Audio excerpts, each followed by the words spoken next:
يقتنعوا إن المتنمر إنسان يعني قوي ولا شجاع ولا بطل. لا، هو إنسان ضعيف. المتنمر هو إنسان ضعيف، وعشان يثبت إنه قوي بتنمر على الآخرين. وللإنسان القوي والإنسان البطل والشجاع مش ممكن يتنمر على حدا، بالعكس بيكون هو أصلا يعني خدام للناس الطيبة يا جماعة. يعني مش إنسان متنمر.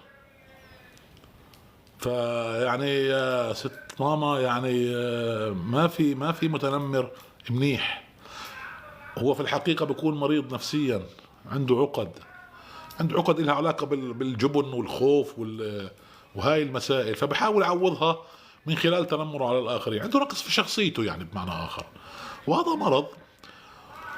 وبصراحة المتنمر لازم يعني احنا نعالجه بطريقة يعني حساسة، وبطريقة شوي سنسي، يعني مش يعني